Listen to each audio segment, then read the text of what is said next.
Identity refers to a person's conception as well as expression of their individuality or group affiliations. Let's look at the identities based on individual level characteristics. Personal identities involve attributes and meanings which an individual assigns to himself or herself. The theory of personal identity is based on the work of Mead and the general principles of symbolic interactionism. It has four premises. People are actors and reactors. Human action and interactions derive from the definitions the actors draw from the situation. The shared meanings which are created when people interact with one another lead to these definitions. Third, people's self-concepts and the meanings they attribute to themselves influence the process that creates their actions and interactions, and the self-conceptions are molded during the course of interaction and are largely the outcomes of others' responses to the person. Next are the identities based on group level characteristics. Social identity. An individual not only develops a personal identity but a social identity as well as a consequence of being a member of various social groups. Social identity is the part of an individual's self-concept which derives from membership in a social group or groups together with the value and emotional significance attached to that membership. Some of the important social groups are family, work, religion, political and community group. The difference between social identity and personal identity is that personal identity is related to interpersonal relationships and personal traits. According to the social identity perspective, people define themselves in terms of the groups to which they belong. People derive their social identity from the groups to which they belong, and hence people have as many social identities as the groups to which they belong. Social identity theory argues that group behaviors like stereotyping, ethnocentrism, in-group favoritism, intergroup discrimination, etc. take place when social identity is the salient basis of self-conceptualization. The social identity perspective subsumes the social identity theory and self-categorization theory. The main focus of social identity theory is on prejudice, discrimination, intergroup behavior like conflict, cooperation and social change, as well as the conditions which produce them. The ideas of the social identity theory were framed in the minimal group paradigm. It is therefore understood that social identity acts as a cognitive tool by individuals to divide, categorize and order their social environment as well as their own place in it. Originally, the social identity theory was developed to explain prejudice and conflict among religious, ethnic and political groups. Social categorization lies at the core of the social identity approach. Self-categorization theory by Turner and others shows how people simplify the world into separate groups of like and unlike stimuli through the cognitive processes. From his own work on social cognition, Tatchell concluded that just by making salient us and them distinctions changes the way people perceive each other. Social identity, therefore, incorporates group level characteristics of social identity as well as the individual level desires, motives and actions derived from a social identity.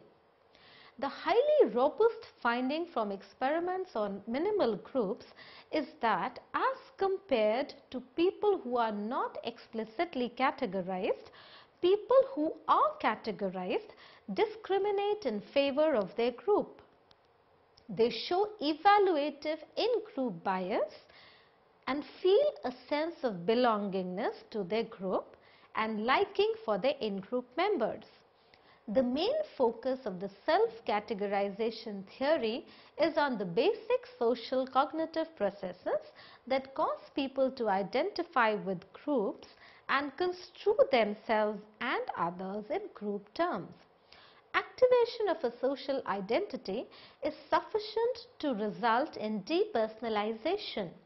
Depersonalization is also the basic process underlying group phenomena like stereotyping, group cohesiveness, ethnocentrism, cooperation, altruism, etc. Once categorized, people are viewed in terms of the group prototype and are represented in terms of how well they fit the prototype. In this way, social categorization depersonalizes our perception of people, since they are not viewed as unique individuals but as carriers of the attributes of their group. Some of the outcomes of social categorization are in-group favoritism effect. According to Tatchfield and others, people generally evaluate members of the in-group more positively and make more favorable attributions for their behavior. They also reward them more and expect more favorable treatment from them. Tatchfield's experiment on minimal groups demonstrated this phenomenon. Many systematic biases arise due to in-group favoritism, like group serving biases.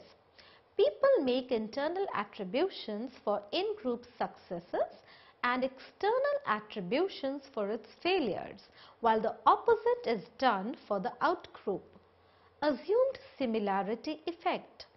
In-group members tend to perceive other in-group members as more similar to themselves than to out-group members. Out-group homogeneity effect. People tend to see the members of the out-group as quite homogeneous in many aspects, but perceive the members of the in-group as diverse individuals. We also think the personalities of the in-group members as more complex. The out-group homogeneity effect is based partly on ignorance about the qualities of the out-group. Next is automatic schema activation. Due to categorization, whenever we come across a member of an outgroup, it leads to automatic schema activation in terms of stereotypes relevant to that outgroup, which in turn influence our behavior. Next is accentuation. Another effect of social categorization is that it causes us to accentuate similarities among members of the same social group. We tend to see out-groups as more homogeneous than the in-groups. This happens because we are more familiar with the in-group and therefore have more information about its distinctiveness than the out-group and its members. Next are illusory correlation effects. In the illusory correlation effect, people associate distinctive behaviors with distinctive characteristics and erroneously correlate negative attributes with minority groups. Ethnocentrism also results from the depersonalization process, where the individual sees herself as similar to others in the in-group and different from others in the out-group. The social identity analysis of norms also has implications for the distinction between descriptive and prescriptive or injunctive group norms. In-group prototypes describe behavior as well as prescribe it. The prescriptive force of the prototype is stronger when the in-group is important to who we are and when we want to be accepted as members of the group. However, out-group norms also affect behavior. Out-group norms can have a significant impact on how we construct in-group norms. We construct in-group norms that are polarized away from the out-group and then conform to our in-group norms and show counter-conformity to out-group norms. A split or schism is most likely to occur if members feel that the group is intolerant of dissent, does not embrace diverse views, and inclined towards marginalization of dissenting individuals. Due to a schism, one group is broken into two separate groups that are often engaged in intergroup conflict. Now let us look at the Indian views related to social identity. Many Indian researchers like Sudhir Kakkar and M.N. Srinivas have contributed to the understanding of social identity.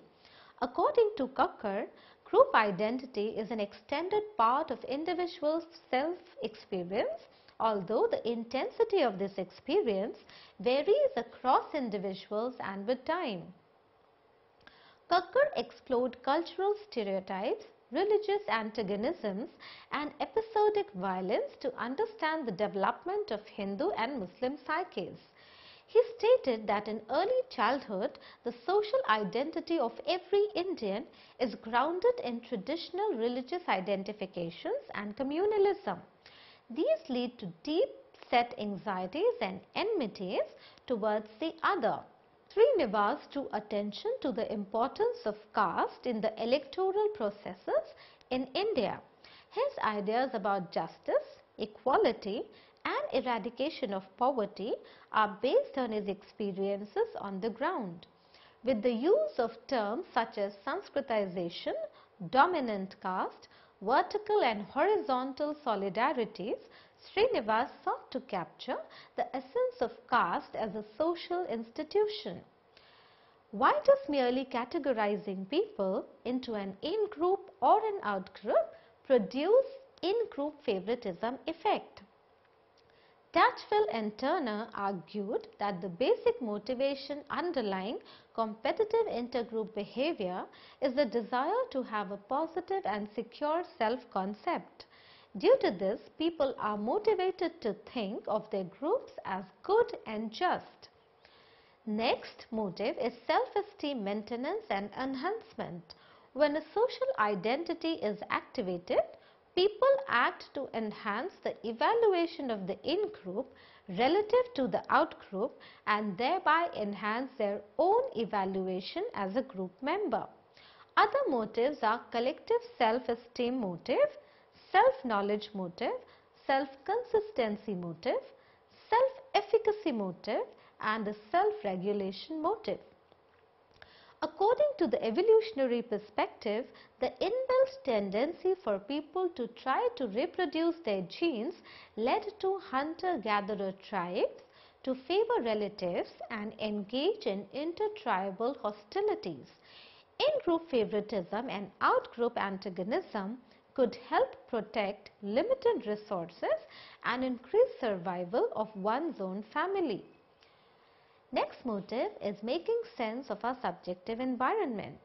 Another important motive for social categorization is the need to structure our subjective environment to reduce uncertainty and enable us to predict people's behavior. People are more likely to identify with groups when they are faced by uncertainty in their self-concept. When uncertainty is very high, people seek out highly orthodox groups, high entitativity, strong charismatic leaders, and engage in extreme forms of intergroup behavior. People use accessible categories to make sense of their social environment. Hence, the social identity perspective focuses on the structure of self and identity, social comparison processes, self-enhancement motivation, social influence processes, and intergroup relations. The perspective has played an important role in throwing light on the important aspects of social identity and its implications. However, the social identity approach has not been without its critics. The model of antagonism and salience is rather rigid and oversimplified according to many critics.